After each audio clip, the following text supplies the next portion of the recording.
Welcome to Redrawing. If you want to learn how to redraw, this is the place to be. And no, you don't need to know how to draw to be a good redrawer. You don't even need anything more than a computer mouse, really.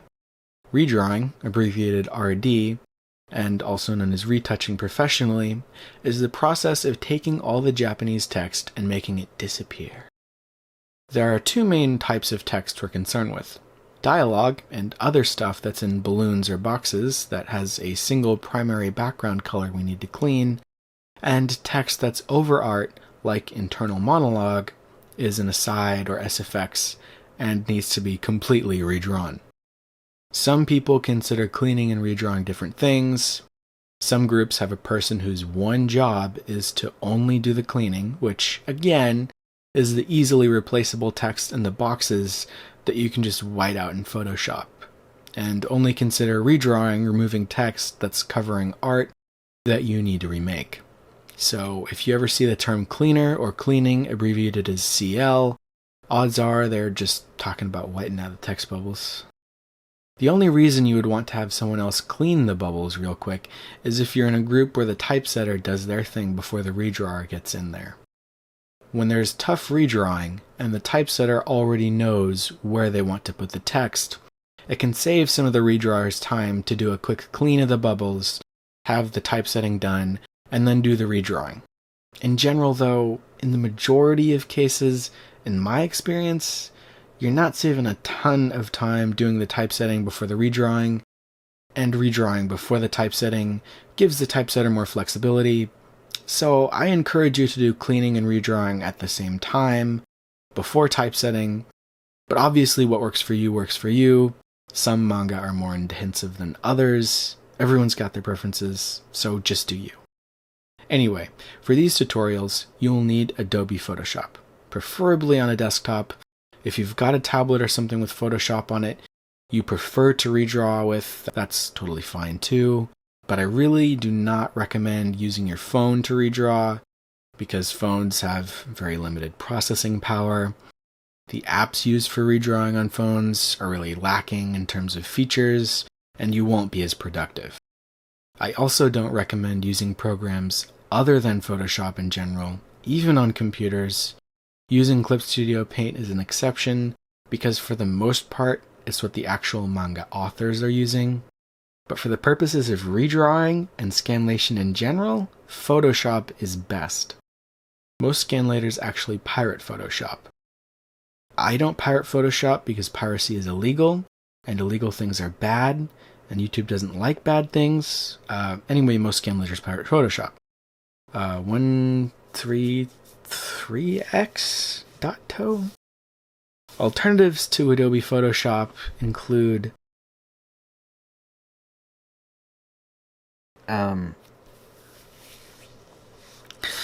Google Adobe technology patent if you're not convinced.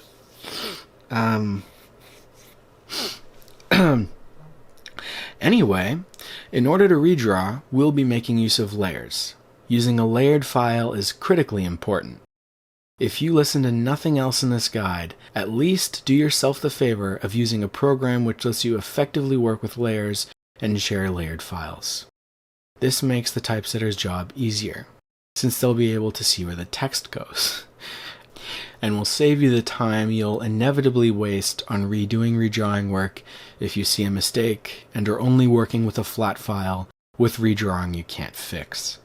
I assure you, you will become a wizard at working with layers in no time, and it is 100% unequivocally worth doing, if for no other reason than not having to remake your redraws if you make a mistake, which you will do. It's inevitable. Happens to everybody. No shame in doing it. Just make sure you own up to it and correct your mistake before anyone else sees it. They'll never know it happened. The optimal way to structure your file is to have the manga image at the bottom, leave it locked, create a group for your redrawing layers, and start out the redrawing process by making a layer for your cleaning. The basic clean is, in practice, making a layer and cleaning all the text that can be removed with just a primary color like black and white. At the most basic level, this looks like making a layer, getting a brush, selecting your background color, and whiting or blacking out the text as needed, making sure you're on the clean layer. The method most people use involves the use of actions in Photoshop, but is fundamentally the same. It is far less time-consuming to select empty portions of the text box and let a Photoshop action create a layer for your clean with the selected bubble, including the text, whited out. Just take care that you set your tolerance low with the selection tools, or else you might need to fix the edges of touching selected areas that can be whited out if they're too close together. The eraser tool is good for this. We select areas in Photoshop with three main tools. The wand tool. Click on an area that is primarily one color, and it will create a selection with that color. Pretty simple. The lasso tool. For when you don't want to select from a solid color, but have something specific to select, such as a small sound effect, an aside, or text inside a bubble that has emotive marks next to it that you don't want to white out. Our third option is the marquee tool, for making square or circular shaped selections. It is important to press Shift while selecting multiple items. Otherwise, when you make a new selection, you'll override your previous selection. You only need to press Shift when you're starting to make a selection. You don't need to hold down Shift the whole time you're drawing a square or using the lasso. Press Shift before you click to select. You'll notice a little plus next to your cursor when holding Shift. I've included a link to the most popular current auto cleaning tool. Makes your life a bit easier, and you won't have to worry about leaving behind tiny little smudges of letters that don't quite get caught in the brush. While we're cleaning the bubbles and all the easy bits, it's also a good idea to select text that will require redrawing to white out while we're selecting the rest of the text anyway. Now that we've made our clean, there are two more steps to the redrawing process. The patterns and the line work. The line art goes above the patterns, which goes above the clean. Since we've already whited out the text during the cleaning phase, I'm going to really quickly smooth over any lines I missed with the selection tool. Now that all the text is gone, and we just see what we've got to fill in, we'll have an easier time deciding where lines should go. We should be focused on replacing all the immediately obvious lines. Don't go adding any super outrageous details that are not suggested in the raw, or part of a character design or something. Make sure you're not torturing yourself trying to guess what the image looked like before the text went over it, unless you're super sure that the typesetter is not going to cover it completely with English text, and that the extra detail won't be super noticeable. On the topic of lines, there are a few ways to go about making lines in Photoshop. 1. Use a pen or drawing tablet. 2. Use the line tool, vectors, and shape tools. 3. Use your mouse. Let's start by going over the most obvious method, which is drawing digitally with some sort of physical pen, pencil, or touch screen. You can set the smoothness to higher values and play with the pressure settings until you get a line you like the look of. If you're not getting the lines as straight as you'd like, or you're not used to holding a pen for drawing, or drawing digitally, custom brushes come in great handy. Especially because, even at 100% hardness, the default Photoshop brush doesn't make perfectly clean lines, or might not have the exact shape you want. I've included a link to some of my favorite brushes in the description. This one is the one I use the most. The second method, which I use often when I've got something I just can't freehand, are the pen and shape tools. With the pen tool, you can make shapes and lines as a layer. Clicking with the pen tool creates straight lines. Click and drag to add a curve to your line.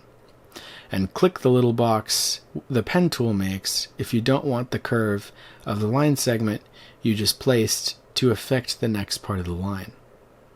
Make sure you hold Alt.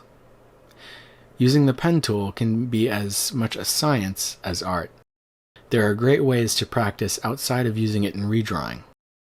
https://bezier.method.ac is my favorite way of practicing. Now we add some stroke to the line so that it shows up. Instead of a standard stroke, you can also opt to use a brush. There's even the option to simulate pressure, but you won't really need that. You can also use the pen tool on shapes made by the shape tool.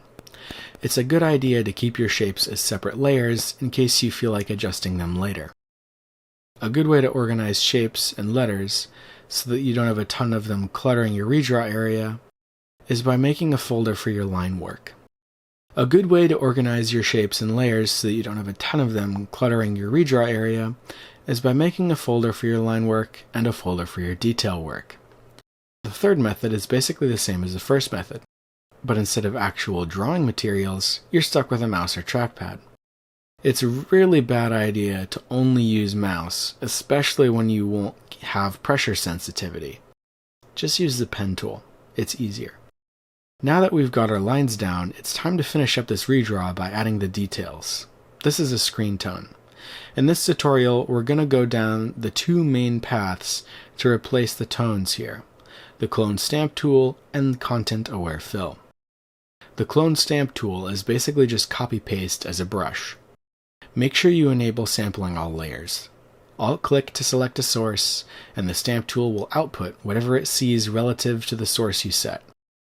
Content aware brush is also nifty. Set sampling to all layers, choose content aware fill, pick your size, and hey presto. That's not too bad. Sometimes the content aware fill will get it totally wrong, and if it doesn't want to cooperate, try using the clone stamp tool to pick up the pieces. You can also make a selection to use content aware fill. Select the area you want to fill and go to Edit, Fill, Content Aware Fill, or just press Shift F5. This menu allows you to be more selective with the areas you want content aware to sample from. Enable all layers, set your brush size, and you're golden. One last thing, if you want, you can also just select an area and copy-paste. Ctrl-C, Ctrl-V on your keyboard to paste on a new layer. Other useful commands to keep in mind. B is brush tool. Press Alt in the brush tool for quick access to the color sampling eyedropper. Alt and scroll to zoom in and out. Press and hold H, then click and drag for an overview of your image without needing to zoom in and out again. Or the magnifying glass tool, also useful. W is for magic wand. M is for marquee. L is for lasso, P is for pen, and S is for stamp tool. Now that you've got all that info under your belt, you're well on your way to being cracked at redrawing, but there's still more you need to know. Now it's time to apply your newfound knowledge and skills with some homework to get those mental wheels clicking a little and get your feet wet with some decent practice. Join our Discord server and download the homework file. If you submit your homework file in this channel, you'll get a nice badge on Discord to prove what level of work you're capable, and which tutorials you've actually watched. Useful for looking for a group. Come back next lesson and I'll go over patterns, tones, and Photoshop tricks that will improve your productivity a lot. Thanks for watching. See you next time.